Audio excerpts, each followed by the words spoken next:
Hello guys, welcome to chemistry link. My name is Om Prakash. आइए हम बात करेंगे rules for naming the complex salt. Complex salt का rule क्या क्या रूल है उसके बारे में बात करें तो हम लोग को पहले भी जानते थे कोई भी सॉल्ट होता है तो क्या होता है, ये सपोज दैट NaCl है तो ये प्लस और माइनस होता है, यानी कि पहले पॉजिटिव देन नेगेटिव। ठीक है, अगर इस तरीके से भी सॉल्ट होगा, अगर सपोज Cl माइनस तो ये पॉजिटिव होगा, नेगेटिव होगा।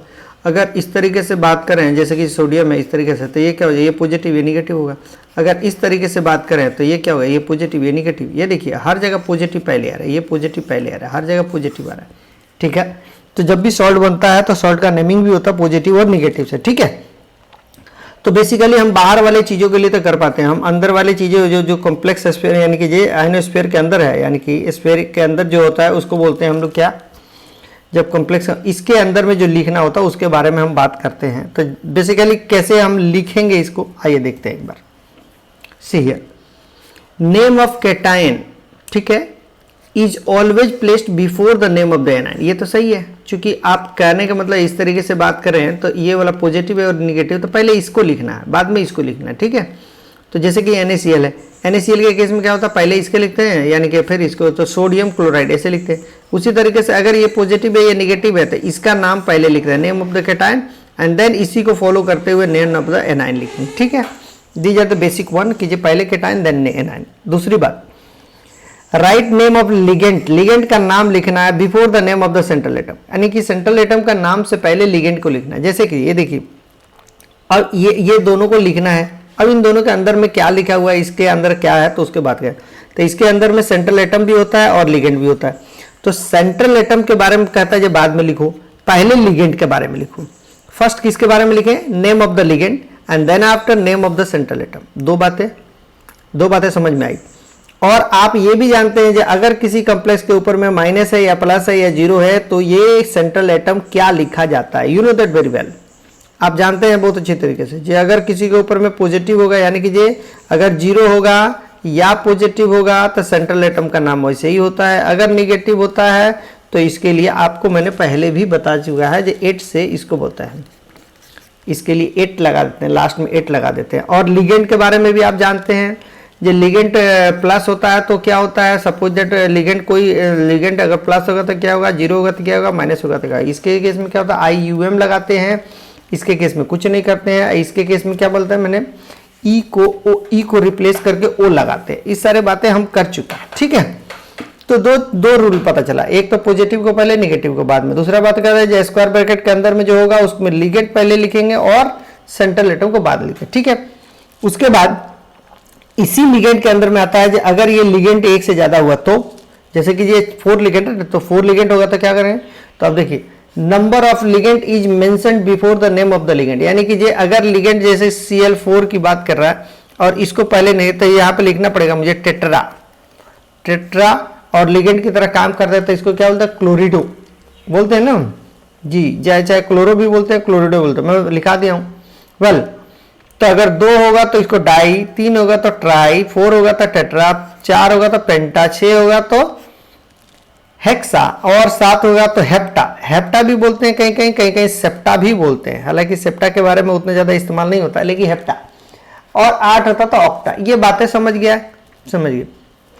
अब ये बातें हैं आप नोमेनक्लेचर में जब पढ़ेंगे ना तो नोमेनक्लेचर में आपको ये समझ में आएगा कि ये जो होता है अल्फाबेटिकल ऑर्डर में इसे कंसीडर नहीं करते हैं। इसको हम लोग क्या अल्फाबेटिकल ऑर्डर में कंसीडर नहीं करते, इसके नामों को डाई ट्राई टेट्रा एक्सेट्रा जो भी है, इसके लिए T है, D है, P है, H है, ये अल्फाबेटिकल ऑर्डर में कंसीडर नहीं होता। ये केवल मेंशन करता है नंबर को, ये 2 3 4 5 को, दैट्स वाई हम लोग इसको अल्फाबेटिकल ऑर्डर में कंसीडर नहीं करते। तो ये क्या लिखा हुआ, these word are not considered, कौन सा वर्ड के बारे में बात कर रहा है, इसकी वर्ड में, these word are not considered in alphabetical consideration of ligands. अगर आप लिगेंड का नाम लिखने जा रहे हैं और उसमें डाई ट्राई टेट्रा आ गया तो उसको कंसिडरेशन, यानी कि ये कंसिडरेशन ऑफ लिगेंड्स, लिगेंड को जब कंसीडर करते हैं तो उस केस में alphabetical order di tri tetra को नहीं मानते हैं। जैसे कि देखिए कहता है इफ लिगेंड इज कॉम्प्लेक्स, अगर लिगेंड कॉम्प्लेक्स हुआ, पहली बात ये तो डाई ट्राई टेट्रा की बात, हमने नाम लिखेंगे तो बताऊंगा, डाई ट्राई टेट्रा हो जाएगा तो इसके लिए। लेकिन अगर उसी में कोई कॉम्प्लेक्स आ जाए, लिगेंड है काफी कॉम्प्लेक्स है, बड़ा है, तो उसके लिए कहता है if ligand is complex it already contain di, tri और टेट्रा। अगर ये कॉम्प्लेक्स होगा तभी उसके अंदर में डाई, ट्राई, टेट्रा का शब्द आ रहा है, तो उसके लिए एक्सेट्रा अगर आ रहा है तो उसके लिए 2 के लिए 2 के लिए 20 लिखेंगे। ऐसा नहीं लिखेंगे जैसे कि ये देखिए, ये इसका क्या नाम होता है बताओ, इथाइलिन डाइएमीन। तो ये ऑलरेडी यहाँ पे डाई टर्म आ गया, तो अब ये नहीं लिख दें डाई, यहाँ पे लिख दें डाई इथाइलिन डाइएमीन, गलत हो जाएगा ये डाई, चूंकि ये ऑलरेडी डाई टर्म आ गया। अगर डाई टर्म आता तो यहाँ पे डाई नहीं लिख करके ये 20 लिखना है, 20 ये लिखा हुआ 20 लिखना है, BIS, यहाँ पे देखो यहाँ पे 20 लिखा हुआ, ठीक है 20 लिखना है। 3 होता तो ट्रिस लिखना है, 4 होगा तो टेट्राकिस लिखना है, 5 होगा तो पेंटाकिस लिखना है, 6 होगा तो हेक्साकिस लिखना है, ठीक है। तो ये टर्म आपको यहाँ पे इस्तेमाल करना होगा, राइट, ओके। नेक्स्ट सेम है, अब देखिए ये बेंजीन के बारे में बात करना है, तो हमको कब डाई ट्राई लगाना है, कब 20 लगाना है। तो देखिए कई क्या होता है जो आप क्या कर सकते हैं, 20 भी लगा सकते हैं और डाई भी लगा सकते हैं, कोई दिक्कत नहीं है, ठीक है। लेकिन जनरली क्या करता है जी, इसको कॉम्प्लेक्स कंपाउंड में लगाते हैं, इसको सिंपल लिगेंड पे लगाते हैं। लेकिन अगर डाई शब्द लगाने के बाद उसका नाम ही बदल जाए या लिगेंड ही बदल जाए, जैसे कि ये देखिए C6H6 आपके लिए ये बेंजीन है तो इसको बेंजीन बोलते हैं, ठीक है। अगर यहीं पे आपने ट्वाइस कर दिया तो आप क्या लिख देंगे, ये डाई बेंजीन, तो आप क्या लिखेंगे डाई बेंजीन, हाँ। और डाई बेंजीन करेंगे ना तो ये एक लिगेंड की तरह काम करता है। अब आपने कहा क्या जी, ये 2 लिगेंड ऐसे हुआ, 2 बेंजीन डिफरेंट होगा। आपका कहना ये था डाई आप ये लगाया, इसका मतलब कहना था एक बेंजीन यहाँ एक बेंजीन है, डाई बेंजीन। लेकिन जैसे ही बोलेंगे तो डाई बेंजीन का मतलब ये भी होता है, तो ये डाई बेंजीन जब यहाँ पे आ जाएगा इसका मतलब क्या हुआ जी, ये कंप्लीटली लिगेंड ही चेंज हो गया। ये लिगेंड एक, ये लिगेंड है, ये लिगेंड है, और ये दोनों मिलकर के एक लिगेंड की तरह शो करता है। दैट्स वाई इस जगहों पे हमने डाई नहीं इस्तेमाल करके क्या बोलते हैं, 20 बेंजीन लिखते हैं, ठीक है। 20 बेंजीन लिखते हैं जिसकी वजह से आपको ये पता चले जो 2 बेंजीन डिफरेंट प्लेस पे है, राइट। तो हमको ये समझ में आना चाहिए 20 ट्रिस टेट्राकिस कैसे लिखते हैं और डाई कहाँ पे लिखते हैं। देखिए इसमें बहुत बड़ा डिफिकल्ट क्वेश्चन नहीं आता है, जब भी आता है तो नाम लिखने के लिए आता है या नाम लिखा हुआ रहता है, उसको चूज करना होता है which one is the correct, तो you can find it in very easy way, ठीक है, उसमें दिक्कत नहीं होता है। अगर आप थोड़ा सा क्वेश्चन का प्रैक्टिस करेंगे, अभी मैं लिखाऊंगा बताऊंगा, क्वेश्चन का प्रैक्टिस करेंगे तो you know that very well कि ये कैसे हमको क्या वहां पे लिखना चाहिए, कैसे करना चाहिए, ठीक है।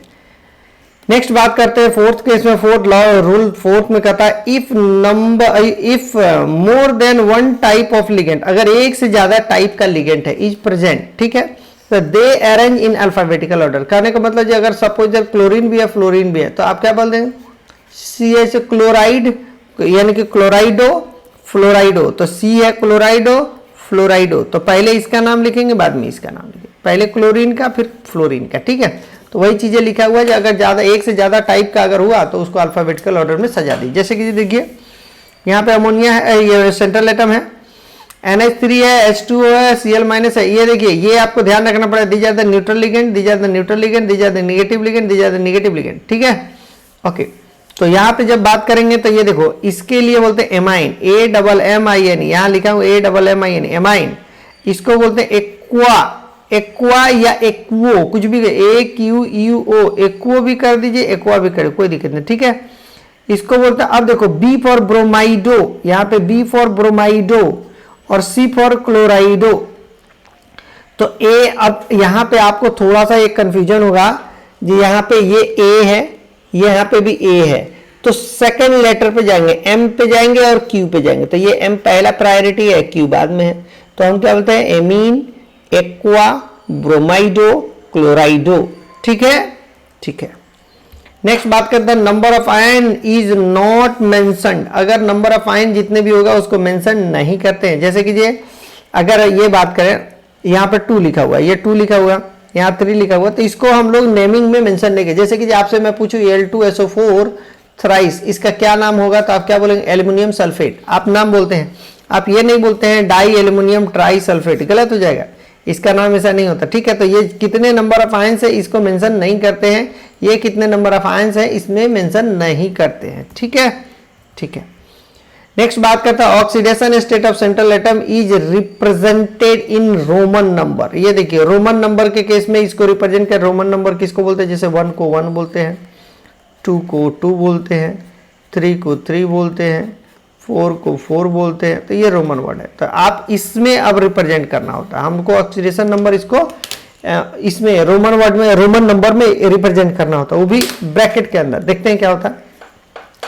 कहता oxidation state of central atom is represented in Roman number after the name of the central atom. Central atom का नाम लिखने के बाद इन ए ब्रैकेट, ब्रैकेट के अंदर में सेंट्रल एटम का पहले यहां नाम लिखेंगे, ब्रैकेट के अंदर में उसका क्या ऑक्सीडेशन नंबर है, 4 है तो 4 मेंशन करना, 2 है तो 2 मेंशन करना पड़ेगा। जैसे कि एग्जांपल दिखाता हूं मैं आपको, ये देखिए K4FeCN6 की बात करें, इसका कॉमन नेम जो होता है पोटेशियम फेरोसाइनाइड, पोटेशियम फेरोसाइनाइड। लेकिन ये फेरोसाइनाइड, पोटेशियम फेरोसाइनाइड के बारे में हमको नहीं पढ़ना, हमको हम आईपेक कॉमन नेम के बारे में डिस्कस नहीं कर रहे हैं, हम आईपेक नेम कैसे लिखते हैं उसके बारे में बात करें, किसका कॉम्प्लेक्स कंपाउंड का आईपेक नेम कैसे लिखते हैं। तो इसके लिए देखिए यहाँ पे जब देखेंगे तो ये पॉजिटिव पार्ट है and entire is the negative part, जो ये इसके अंदर है ये इंटायर। तो पहले पॉजिटिव पार्ट को यहाँ पे लिखो, तो पोटेशियम लिख दिया। हमने बताया था जो 4 हो 3 हो क्या हो उसको मेंशन नहीं करते, तो क्या लिख दिया पोटेशियम। अब बात करते हैं इन दोनों, तो पहले लिगेंड को लिखते हैं बाद में सेंट्रल एटम को लिखते हैं। तो पहले लिगेंड को लिखेंगे, उस लिगेंड से पहले लिगेंड का क्या नाम है, मैंने कितने नंबर के होते हैं वो लिखते हैं। अगर डिफरेंट टाइप का होता तो अल्फाबेटिकल ऑर्डर में सजा करके लिखते। तो यहाँ पे क्या लेंगे हेक्सा, देखिए 6 है तो हेक्सा, और ये सी से जुड़ा हुआ है यानी कि ये क्या बोलेंगे साइनाइडो, साइनाइडो सी मैंने लिख दिया, साइनाइडो सी। क्यों? क्योंकि ये सी से जो है साइनाइडो सी। फेरेट मैंने लिखाया था फेरेट, FERRAT फेरेट बोलते हैं, ठीक है। उसके बाद से यहां पे जो है ये इसके लिए जब कॉन्फ़िगरेशन निकालना चाहेंगे तो आपको ये समझ में आना चाहिए, ये 2H+ आयन है, सॉरी ऑक्सीडेशन नंबर। तो ये देखिए 4H+ आयन है तो इसके पास पोटेशियम के ऊपर 1 होता है, ये चारों के चारों भाग जाएगा तो यहाँ पे क्या हो जाए माइनस। तो आपको, या फिर अगर आपको ये भी नहीं समझ में आता तो पूरे इंटायर को करके 0 कर दो। तो क्या करेंगे, ये देखिए इसके ऊपर +1 होता है, इसके ऊपर -1 होता है। तो क्या करें 4 + 1 + x + 6 - 1 and that is equal to 0।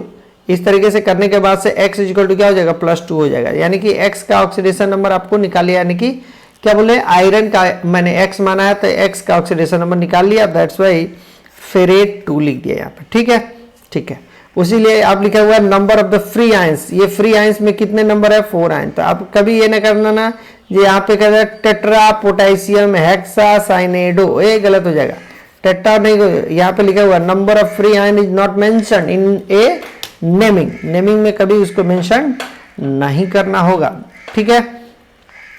तो आइए यहाँ से बहुत सारे एग्जाम्पल्स हैं, बहुत सारे एग्जाम्पल को मैं देखेंगे नेक्स्ट क्लास में हम बात करते हैं, ठीक है।